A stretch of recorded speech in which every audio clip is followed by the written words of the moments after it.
a hacking space where you can test your skills without attacking other person's system or other people's system. We need a virtual adventure playground, so to say. Yeah? And of course we need free software, in my humble opinion, because that you can look at the code, so this, you can look under the hood. This helps you to understand technology much better. Yeah.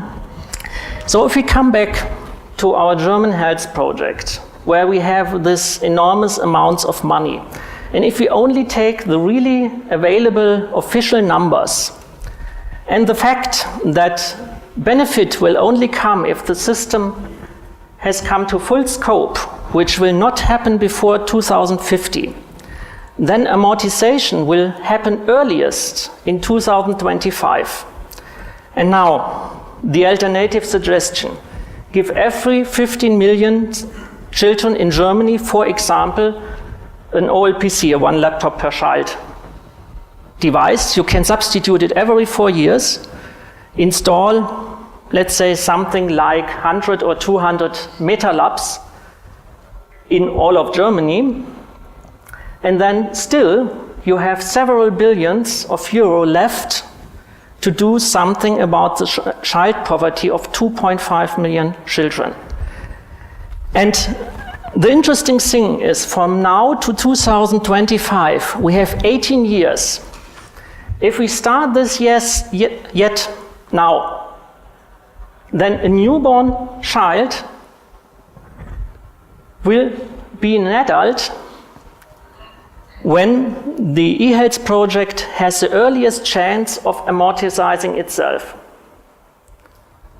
And I bet most of these children will benefit society, and the minimum we will achieve with this is we will have well above 90% computer literacy, which will close the digital gap, and we will get a lot of people which will have more skills in science and in technology. And actually, I expect, that is of course hypothesis, yeah? You can dispute this. But I expect a flood of innovation, and I expect much better suggestions for eHealth solutions, just because we have much more competent heads thinking about this. So hacking is a skill, like handling a knife.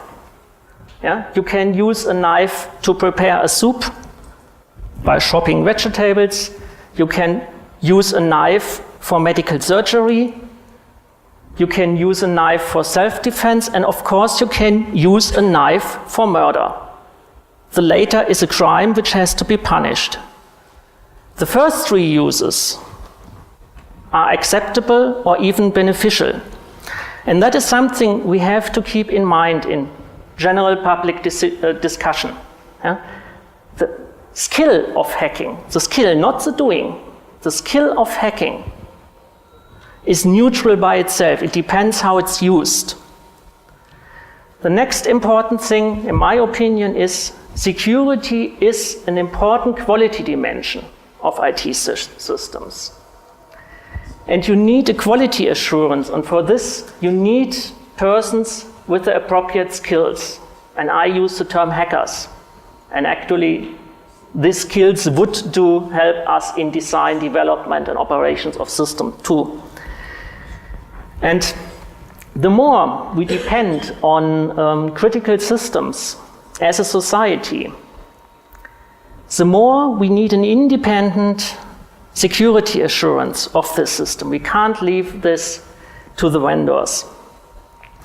And finally, if we want to be a high-tech democracy, we need citizens which are able to have a qualified opinion. Otherwise, democracy can't work anymore, because democracy means that the general public is influencing decisions, and when most decisions are about high-tech and the general public is in majority not in the position to have an informed opinion about this, I think we are having a problem. And so the final question is, do we want to invest in high-tech human resources or into high-tech ruins? Now we can enter sparring. I have just a comment that is... Just wait a second, please. Add the... You may ask you to the microphone so everybody will listen to it.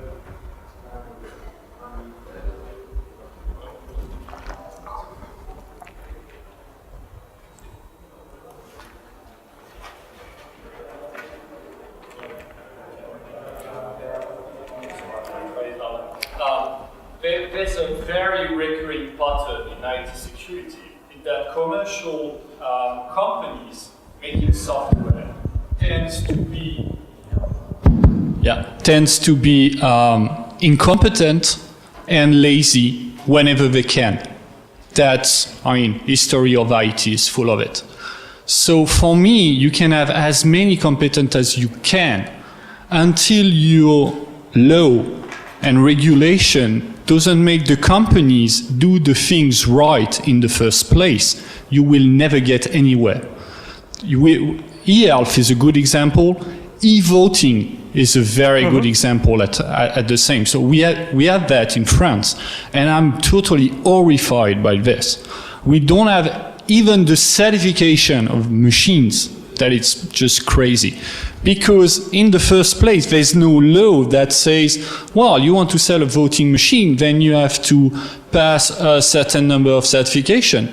So if you don't have to do it, then you're just lazy. You do your stuff, minimum size, and that's it. And you can have as many people as you want who say this machine is crap and blah, blah, blah. It's authorized, you have an agreement, and you can do it. So, all this hacking thing is very true. I totally agree with you. And we have the barely same law in France about hacking tools for 2 years or something. But still, we have crap eHealth project as well, e-voting stuff. We have plenty of them because there's no political decision about enforcing liability of software vendors, about constraining them into doing the things right. And I'm working for aeronautic company, and we have this kind of regulation. And I can tell you, we can produce software with less than 10 minus 9 probability of failure. So if we can do it, others can do it, but we have to put the political will in it, and that's for me what's lacked the most in the IT world today. Yes. Not the skills. Yes, I completely agree with you.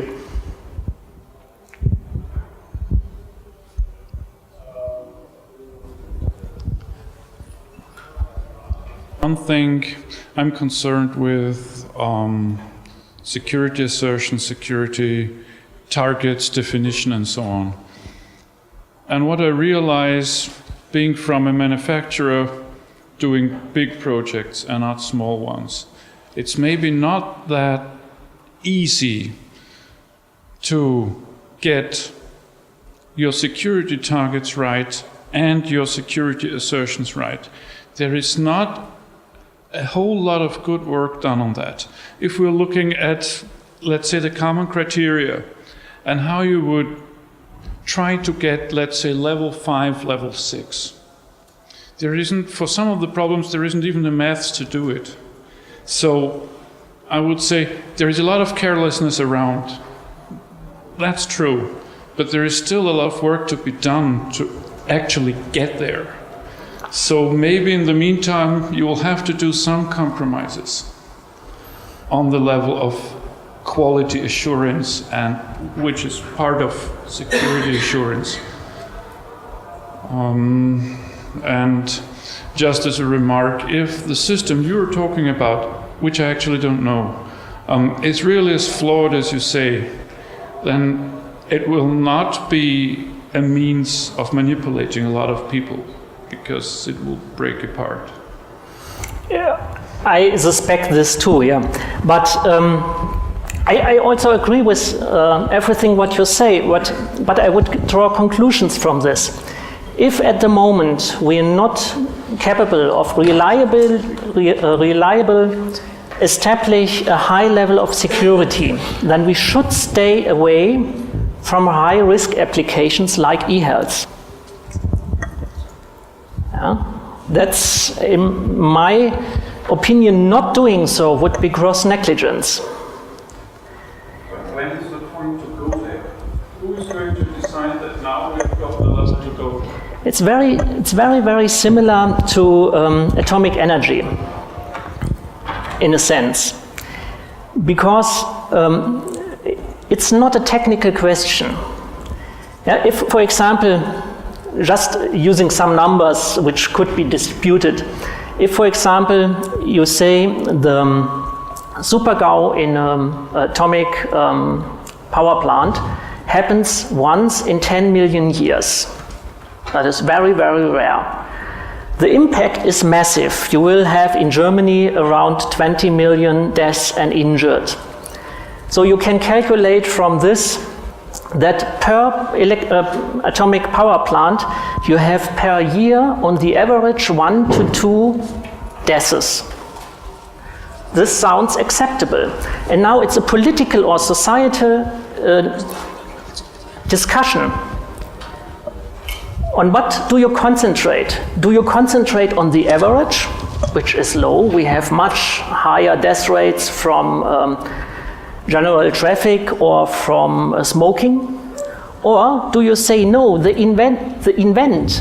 event as such cannot be accepted? Because if this event would ever happen, it would completely change our society. Because in case of the atomic energy, we have to fend in the people contaminated and let them die. Because if we let them out, they will damage more people. Yeah? And that is a point where we don't have to, where we can't have a technical discussion, a technical decision. That's a decision on a different level. And I want to open actually with this talk the perspective for this different layer where this decision has to be taken.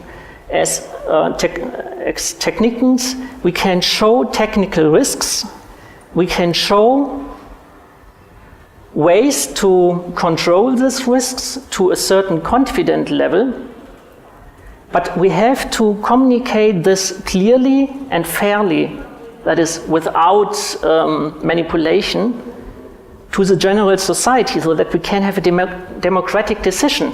And atomic energy, again, is a very good example because it shows what happens if you don't get a broad democratic support for your decision. And personally, I don't want to see something like this happen in computers. One remark. Yes?